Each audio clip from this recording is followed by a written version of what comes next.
Hello, my name is Lavas Pamire. I just lost a brother who was so dear to me. So I'm having a series of chronicles of my brother.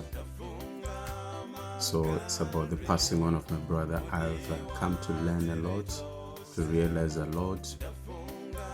Right now it's what is the time? It's 13 minutes after 2 a.m. I couldn't sleep. I don't know why I can't sleep, but I was thinking and looking forward to have the chronicles of my brother, just to highlight a lot of stuff that I've learned. I also pictured myself. I'm so far away from home. I was supposed to be with my brother the very day he passed on, but I couldn't change my flight. I couldn't be on make adjustments to the flight. I couldn't have a proper arrangement because the flight that I'm using were not just reachable for me to make adjustments. Otherwise, I would have found my brother alive. But anyway, it's a story for another day, or it's a story that we will never talk about anymore.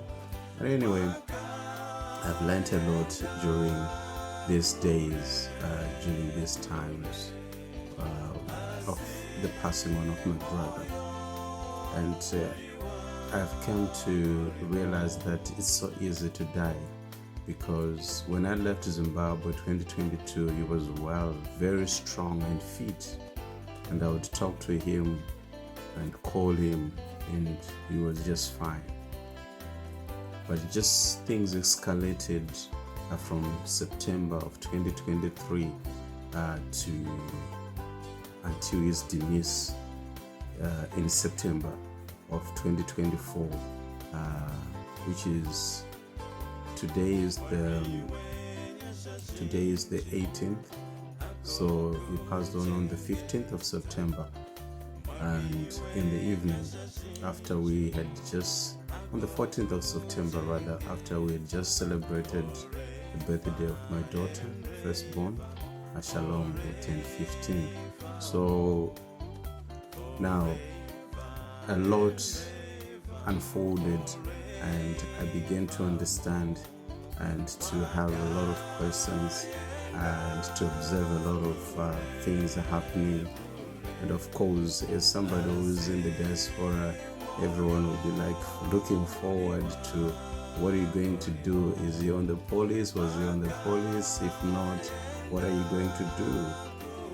But anyway, I'm so grateful and thankful to family and friends who contributed immensely, who came on board and really played a very pivotal role in the passing on of my brother. And it's amazing how I've seen the love for people here in Ireland, and my brothers in the UK, and my brothers and sisters in Ireland, how they came to my rescue in this time. I'm so grateful and I'm so thankful for their contributions. Words were pouring, some visited and some have promised to visit. And back home in Zimbabwe, there people really came together. Massive people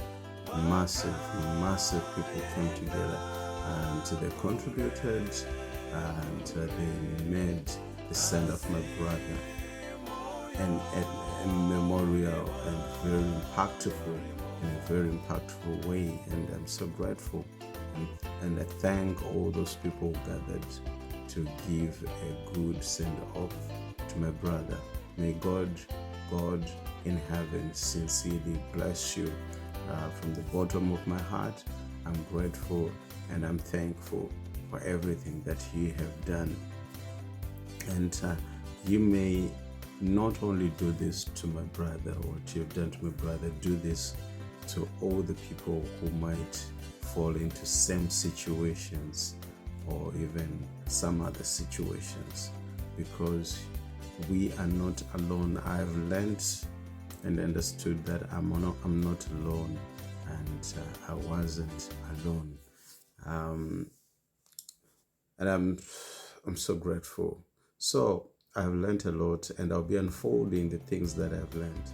I'll tell you the history of my brother, how I came to really be close to him, because as I was growing, we were born of the same father and of the same mother.